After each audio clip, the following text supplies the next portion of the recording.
আমি বলেছিলাম এমন 4টা সাক্ষী আল্লাহ তাআলা আমাদের সাথে রেখেছেন, যাদেরকে ঘুষ দিয়ে কেনার মতো ক্ষমতা আমাদের। সেই 4 সাক্ষ্যর মধ্যে থেকে প্রথম সাক্ষ্য, যাদেরকে আমরা বলি কিরামান কাতিবিন। কিরামান, আল্লাহ রাব্বুল আলামিন 2 কাঁধে 2 জন ফেরেশতাকে রেখেছেন। একজনের কাজ ভালো কাজগুলো লিপিবদ্ধ করবা, আরেকজনকে দায়িত্ব দিয়ে রাখছে বান্দা যেই গুনাহের কাজ করেছে সেগুলো তুমি রিপোর্ট করে রাখবা।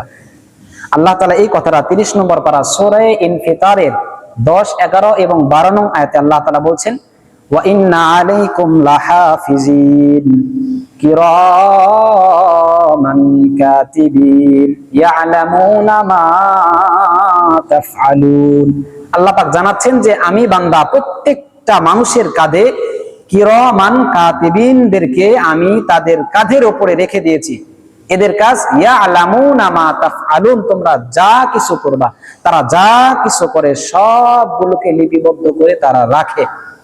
অতএব আমি যদি কোনো অন্যায় করি, সবার চোখ ফাঁকি দিলাম, একদম রাতের অন্ধকারে নিজের সিক্রেট রুমের মধ্যে, প্রাইভেট রুমের মধ্যে গিয়ে অন্ধকারের মধ্যে সুইচ বন্ধ করে দিয়ে একটা গুনাহ করলাম, একটা ভিডিও দেখলাম, বা একটা মেয়ের সাথে আমি কথা বললাম, এটা কেউ দেখে নাই, কিন্তু এই যে 2 জন ফেরেশতা যে আপনার কাঁধে রইলো, এদেরকে তো আপনি বাদ দিতে পারলেন না। এরা তো 24টা ঘন্টায় আপনার সাথে আছে। এবং হাদিসের মধ্যে এই আয়াতের তাফসীরের মধ্যেও দেখলাম যে বান্দা যদি কোনো নির্জন কাজেও যায়, নির্জন কাজ বলতে 2টা, একটা হলো আপনি যদি ইস্তেনজা খানায়ও যান, বাথরুমেও যদি যান, মনে করিয়েন না যে এখানে মনে হয় ফেরেশতা কিছুক্ষণ সময়ের জন্য হয়তোবা বাথরুমের দরজায় দাঁড়ানো আছে, আপনি বাথরুমের ভেতরে গেছেন, না, এই ফেরেশতা দ্বয় সেখানেও আপনার সাথে থাকবে, ওইখানে গিয়েও ফাঁকিবাজি করার সুযোগ নেই।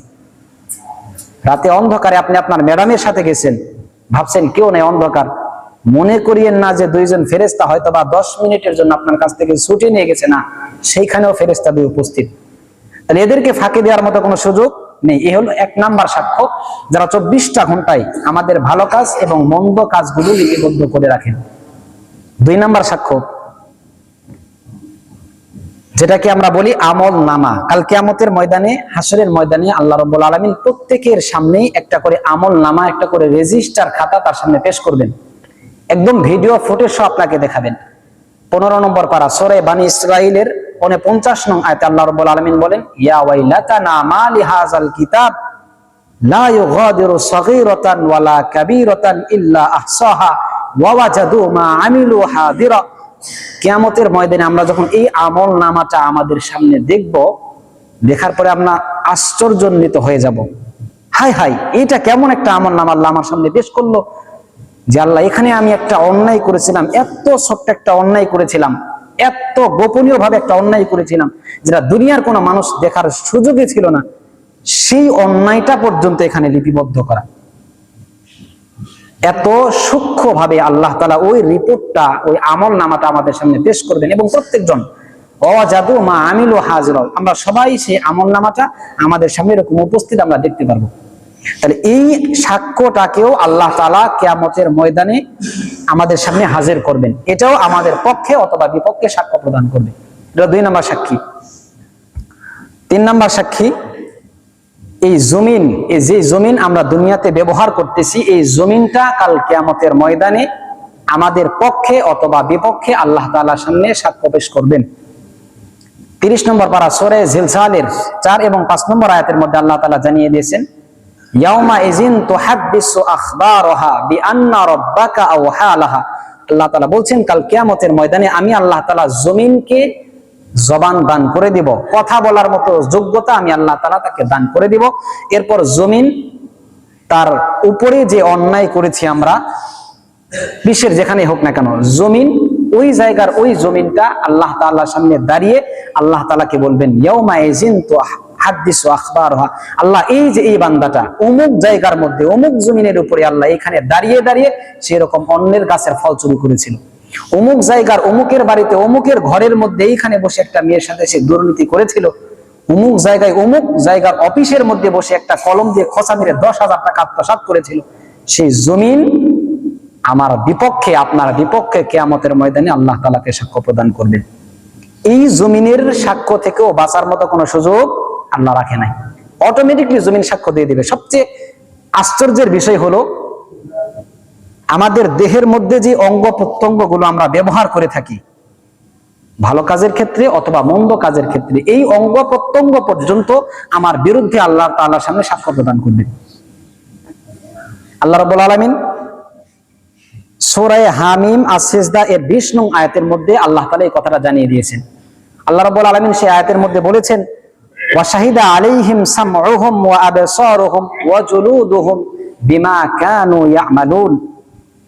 আল্লাহ তাআলা বলছেন, কাল কিয়ামতের ময়দানে মানুষের শ্রবণ শক্তি তথা কান, মানুষের দৃষ্টি শক্তি তথা চক্ষু, মানুষের চামড়া সমূহ তথা হাত পা লজ্জাস্থান অন্যান্য অঙ্গ প্রত্যঙ্গ সমূহ তাদের বিরুদ্ধে ওয়া শাহিদা সাক্ষ্য প্রদান করবেন বিমা কানু ইয়ামালুন, তারা দুনিয়াতে যেই দুর্নীতি করেছে সেই সপক্ষে আল্লাহ তাআলার সামনে এরা সাক্ষ্য প্রদান করবেন।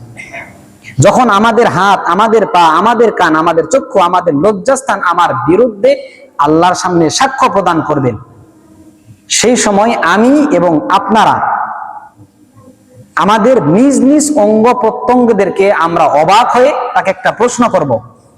আমি আমার হাতকে প্রশ্ন করব, আপনি আপনার হাতকে প্রশ্ন করবেন, আরেকজন আরেকজনের হাতকে প্রশ্ন করবে।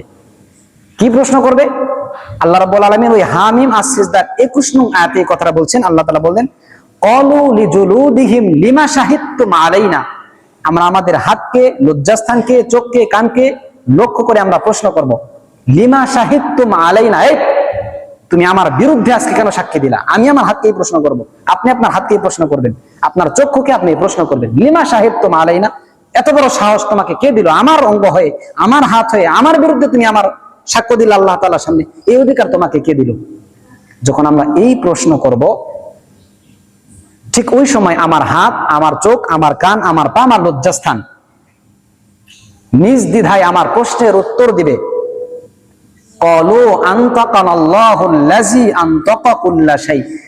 আরে তুমি আমাকে ধমক দিচ্ছ? হাত আমাকে বলবে, আরে আল্লাহ তাআলা তো আজকে আমাকে কথা বলার মতো যোগ্যতা দিয়েছেন এবং পাওয়ার দিয়েছেন, এই জন্য আমি হাত তোমার বিরুদ্ধে সাক্ষ্য দিলাম। তুমি দুনিয়াতে ভেবেছিলে এই হাত দিয়ে অন্যের গাছে একটা আম পারবা, মনে করছো আমি তোমার বিরুদ্ধে সাক্ষ্য দিব না, ভুল সিদ্ধান্ত। আজকে হাত আল্লাহ তাআলা আমাকে জবান খুলে দিয়েছে, আমি তোমার বিরুদ্ধে সাক্ষ্য প্রদান করলাম। আমাকে বলে কোনো লাভ নেই। আল্লাযী আনতাকা কুল্লা শাই, যে আমাকে বলার ক্ষমতা দিয়েছে, যদি তোমার ক্ষমতা থাকে তাহলে তারই জিজ্ঞেস করো যে আমি কেন তোমার বিরুদ্ধে সাক্ষ্য প্রদান করলাম। এই জন্য এই 4টা সাক্ষ্য আমাদের অঙ্গ প্রত্যঙ্গের সাথেই জড়িত, যাদেরকে বিচ্ছিন্ন করার মতো, টাকা দিয়ে কিনে নেওয়ার মতো ক্ষমতা আল্লাহ তাআলা আমাদেরকে দিয়ে রাখে নাই। অতএব অন্যায় করার সময় একটু চিন্তা করবেন, আমার হাত আমার বিপক্ষে সাক্ষ্য দিবে, এই জমিন আমার বিপক্ষে সাক্ষ্য দিবে, এই কান আমার বিপক্ষে সাক্ষ্য দিবে, এই ফেরেশতা আমার বিপক্ষে সাক্ষ্য দিবে। এরকম 4টা সাক্ষ্য যখন আপনার বিরুদ্ধে চলে যাবে, বাঁচার কোনো রাস্তা থাকবে? দুনিয়াতে একটা সাক্ষ্য যদি আপনার বিরুদ্ধে চলে যায়, এটারে খারিজ করার জন্য মামলা মোকদ্দমা কত কি করতে হয়, আপিলের পরে আপিল, এই সমস্যা, কত বছর চলে যায়, শেষ করতে পারি না। তাহলে এরকম গুরুত্বপূর্ণ 4টা সাক্ষীর সাক্ষ্যকে ভুল প্রমাণিত করার জন্য আমাদের করার কিছুই থাকবে না। এজন্য অন্যায় করার পূর্বে আমরা ভাববো যে আল্লাহ এদেরকে ফাঁকি দেওয়ার মতো ক্ষমতা, যোগ্যতা আমার নেই। আল্লাহ আমাদেরকে এই সমস্ত ভুল কাজ করা থেকে, গুনাহের কাজ করা থেকে আল্লাহ তাআলা আমাদেরকে বিরত রাখুন। সবাই বলি আল্লাহুম্মা আমিন।